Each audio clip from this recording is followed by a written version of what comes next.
universalidad mayor. Y eso me gustaba. Inventaba su lenguaje incluso. Inventaba lenguaje, escribía como a él le daba la gana. Él decía que escribía como a él le gusta, que él no escribe para que le lean, sino que escribe para él. Se ponía en esa vanidad, pero claro, fue grande. Bueno, justamente para ya culminar, simplemente quisiera acotar que hay varios episodios en el libro de Memorias de Alfonso Espinosa que vale la pena recordar. Uno de esos en particular es justamente con usted la conversa de Guillermo Sotomayor, este personaje interesante que conoce, a cierto punto es medio alquimista, conoce de la física cuántica, un intelectual, un genio, perdóneme que le diga. Era un hombre muy estudioso y muy preparado en esas cosas. La gente no lo conocía mucho, ¿no? Claro, apareció de repente y se hizo candidato a presidente en el 88. Pero yo tuve la suerte de conocerle por una conversación sobre ovnis que tuvimos. Entonces él me invitó a ver ovnis en su casa. Él vivía en La Maná, allí cerca de Quevedo. Y usted conversa un poco ahí de las estrellas, del cielo azulado de la noche. Y por otro lado hay una foto también... Y de las luces, ¿no? De las luces, claro, que usted dice, ojalá, esperemos que ese sea un ovni que quiera ver el señor Sotomayor. Por otro lado, hay una foto también bastante interesante que está en el tomo 1 de Carlos Julio Arosemena, que están en la playa, todo ya disfrutando, y llegan grandes delegados y senadores esa foto, con traje y sí, esa foto fue famosa, sobre todo en esa época, que había menos informalidad, ¿no? Para esto, pero Carlos Julio siempre fue una persona. Y él decía, ¿qué esperas? Yo estoy de vacaciones, decía. Él esa foto fue famosa, dio la vuelta al mundo, porque además...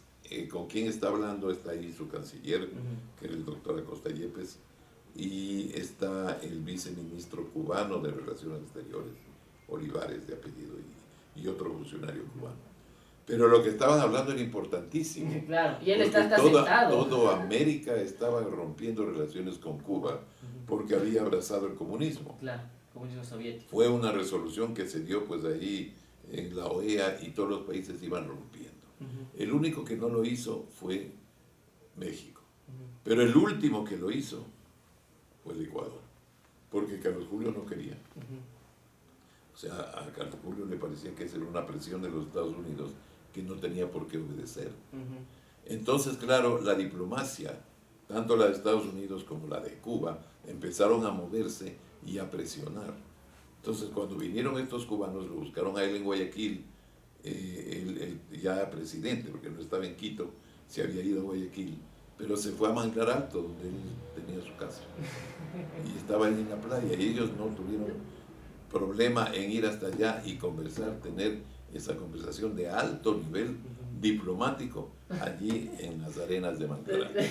Entonces esa foto fue... Claro, es que es impresionante. De un impacto, porque él está allí en ropa de baño, con un sombrero...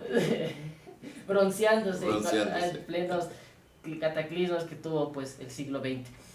Bueno, Alfonso, muchas gracias por su tiempo. Ha sido un placer conversar con usted acerca de este libro que seguramente lo disfrutará los lectores, porque en lo personal es un libro que yo he disfrutado mucho. Se lee con brevedad, hay detalles impresionantes, además que los diálogos son elocuaces y se recuerdan muchos personajes históricos, y como le digo, como joven es algo interesante porque recuerdo o al menos conozco la historia del Ecuador desde la visión de un comunicador, de un periodista, y sobre todo que se evita creer que lo anterior fue todo malo, fue todo negativo, que no existía prácticamente el Ecuador, y eso es una gran mentira.